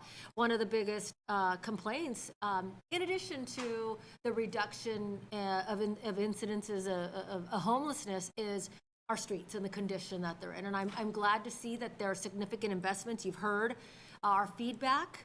And, non-arterial, as well as in my neighborhood of the state streets, that we've been barking up a tree for years because there are a variety of residents, and that's not just in streets, but at least we are putting money into ensuring that we can finally make those improvements that we started asking for back in 2016 that are finally getting these needs met. I also noticed the Stone Road extension. And I saw that we own a property on the end of Stone across from the Sam Combs Park. I think that having an extension there would be a tremendous complexion improvement for the flow of the community. We are in lots of ways in the middle of, and especially with new development coming, it would be fantastic to have another egress to South River Road. Also, I appreciate the investments in what we discussed several meetings ago, which is the backstops and the investments in our girls softball improvements. And thank you to Sutter Health Park and the investments that they have come. We discussed that at the River City Stadium Finance Authority. But finally, to get the equity. I know that, we are on a long backlog of improvements to parks. I'm going to add one to it because I was just at Meadowdale Park today, and I think it's missing a shade structure. So let's keep that in the back of our mind because we want to ensure that all parks in our community are getting attention. But this is a fantastic movement in the right direction for equity purposes and also to ensure that all kids in our community, regardless of their gender or sport or choice, they have an opportunity. With that, I think we can also do something with the Meadowdale Park. If we wanted to put a backstop there, we could probably expand because our city is expanding with a lot of young people and there's not enough places for them to safely play. When we talk about safety and security in our waterfront district, that I see the investment. It's a good looking one. However, I think we almost need to rethink now that we have a Major League Baseball team coming in and probably, I don't know how many times the amount of activity that it's going to invite. That's going to put a tremendous amount of pressure on police and fire and our roads and our neighbors there. And so assessing that to the extent that we need to in order to ensure that that area of our community isn't overwhelmed and that we are prepared because there's nothing worse than the end of a game when everybody's trying to get out of our city. As well as the safety and security of our residents while they're enjoying that, many of whom are our most vulnerable population or our children. I really support the right-of-way acquisition for the area near the old River City High School playing fields. I was very happy that we decided to make the acquisition of a structure there because in my dream, in a perfect world to me, I would have the state-of-the-art facility there where we could have baseball practice, football practice, softball practice, basketball. I mean, this is a property that I know we don't own, but it would be phenomenal for the kids in our community to have a place. And with the new Sycamore Trail overpass there that feeds and connects people on our north side, what an incredible investment we could have. So this is like the first part of a dream that I would have for that area, which is in my community, not in my, I'm an at-large council member, but if after November, it would not be in my district. However, still very, very important investment for this city and our children. Finally, I'm very protective, as my colleagues had pointed out, about Measure E and Measure N. The investments to Sacramento Avenue, as well as we did the West Capitol Avenue improvements, we're doing the State Streets improvements. That's exactly what we envisioned for Measure N when we talked about public safety, community improvements, and inclusive economic development. I want Sacramento Avenue I want it to take on a different complexion, and I'm pleased to see that what appears to be a $3 million or so investment, even though some of them are, external grants, it's wonderful that we're using this money to leverage these opportunities that we otherwise couldn't afford on our general fund. And with the Enterprise Bridge investment, the Enterprise Crossing development, this is in my colleague, Councilmember Mayor Pro Tem Early's area and her district. But again, one of those investments that will impact every single resident who has an opportunity to egress and ingress to Highway 50 or 80 rather, in order to get in and out of the city. Because with development, with all of the new buildings coming, there will be a lot more residents, and we need a way to move these folks. So with that said, I'm grateful for the modest investments. I'm glad that we're following our vision for this city and remaining prudent and frugal when it comes to spending our hard-earned tax money. But as mentioned, there's just so much more we need to do. And so that's why I know that several of us on the council have expressed our support for the it was unanimous across this board for the tax measure, because not only do we want to have amenities and opportunities for our residents, but we need to take care of the core business of our city. And that might be the unsexy stuff, but there's never a shortage of needs of the members of our community, and we need to make sure we try and meet those to the best of our ability. So thank you, Roberta, for this fantastic presentation. Any other comments, feedback? If I may, no, I was just going to say, I'm really happy that we are going to have a full budget. We've had members of the public come over here and express concerns over where our money is being spent. And having something like that, and you said we would have it possibly by June of we are implementing a new budget system now. Honestly, I don't know how long that's going to take. I'm trying to fill my vacant finance manager position, which does budget. And so my goal is going to be that we'll have it shortly after adoption of the next biennial budget. But I haven't started, so I don't know what that's going to entail. So. It's okay, Roberta. Yeah. No, thank you. It's just, I think it's really important for transparency. The mayor mentioned that. And it really does go also, to the public's trust. And that is really important, I think, for all of the members on this council. So thank you. All right. No other comments, questions? Madam Clerk, I'm going to open it up for public comment at this point. Any request to speak? We've received no request to speak on this item. All right, closing the public comment, bringing it back to council. Any other comments or questions? With that, all right. I've never done an ordinance, so is there anything specific that you need to do a first reading, or is it? Request a motion to approve. A motion. Request a motion to approve. I'll move. The ordinance is a first reading, so, but I think we have a recommended action here, and my suggestion would be to move the recommended action. All right, Councilmember Alcala moved. Is there a second? A second. And Councilmember Cepizio Hall. And there are other items besides that, this ordinance, right, that is included besides the compensation?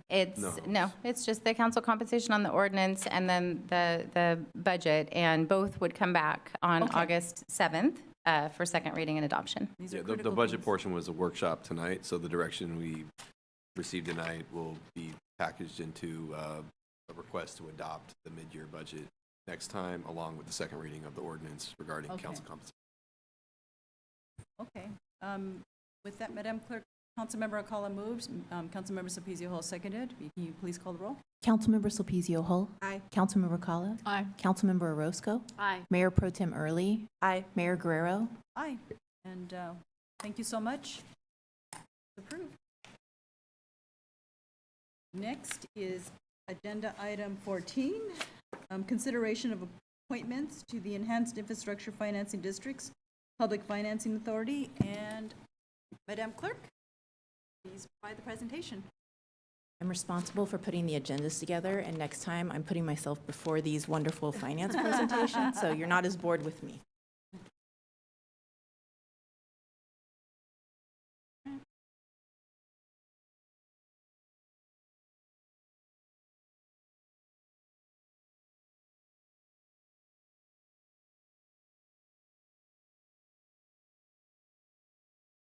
Good evening, Mayor Guerrero and members of the City Council. My name is Jennifer Kushmir. I'm the City Clerk. I am from the City Manager's Office. I'm here to present item number 14. This is the consideration of appointments to the Enhanced Infrastructure Financing District Public Financing Authority, the EIFD PFA, which I will be referring to as just the PFA moving forward. Tonight, we are here to ask that council reappoint our 2 public members to the PFA. Our PFA is made up of 3 council members and 2 members from our public. The members of the PFA were appointed on August 2nd, 2023, and our 2 public members serve a 1-year term. There's no term limit on the city council members that serve on this authority. The 2 current members that were appointed in August of last year were Alex Hirsch and Micah Perez. Unfortunately, we have not been able to hold our first meeting of the PFA, but both Mr. Hirsch and Mr. Perez did attend an orientation regarding the work of the PFA, and our first meeting for the year is scheduled for August 21st, 2024. So staff is respectfully at this time asking that the City Council consider nominating and reappointing both Mr. Hirsch and Mr. Perez so that they can complete their work on our authority this year. As for that, I am open to any questions or comments from the council. Thank you. Any questions, comments? So I am one of the council appointees to this and want to confirm that. I'm sorry, can you speak into your Sorry, microphone? can't hear me. I am one of the council representatives on the PFA and confirming that my seat remains. And is there any changes to the council seats? There are no changes to the council composition at this time. However, if the mayor so chooses, it can be changed tonight. Oh, I haven't made any changes. But do we need, I think the question is, do we need to vote again for that? No, we do not. Okay, There's no term limit on the council seats. I see. Thank you.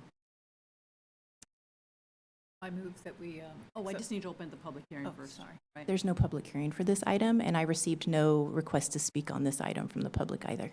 Oh, thank you. Okay. Closing the public comment, bringing it back to council. I'll accept a motion. So moved. Second. All right. Councilmember Alcala moved and Councilmember Roscoe seconded. Madam Clerk, please call the roll. Councilmember Sulpicio Hull? Aye. Councilmember Acala? Aye. Councilmember Roscoe? Aye. Mayor Pro Tem Early? Aye. Mayor Guerrero? Aye. Item is approved. Thank Thank you, you. Madam Clerk, for your work on this. Next, we'll go to General Administration, Function Part 2. Do we have any reports from our council assignments? Report? Council calendar updates? Good evening. Just a reminder that tomorrow there is the Parks Make Life Better event at Bridgeway Island Park, and I believe it's at 10:30. City Manager report? No report tonight, thanks. City Attorney report? Nothing to report. Staff direction from City Council members. I do see one, it's future agenda item request submitted. And any staff direction from City Council members? That I'll accept to adjourn. So moved. Second. Councilmember Alcala moved and Councilmember Roscoe seconded. Madam Clerk, please call the roll. Councilmember Sulpicio Hull? Aye. Councilmember Acala? Aye. Councilmember Roscoe? Here. Mayor Pro Tem Early? Aye. Mayor Guerrero? Aye. Thank you. And for the future agenda item request, sorry, we're okay with it. We don't need to do anything. I should have asked that before I flipped. We normally vote on that? Okay, why don't skip the adjournment? We're coming back. Okay. Coming back to the future agenda item request And for a vote. just to be clear, you're just voting on bringing it back.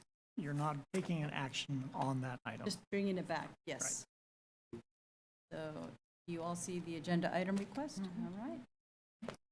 Motion to approve it, to bring it back. Early moves. Second.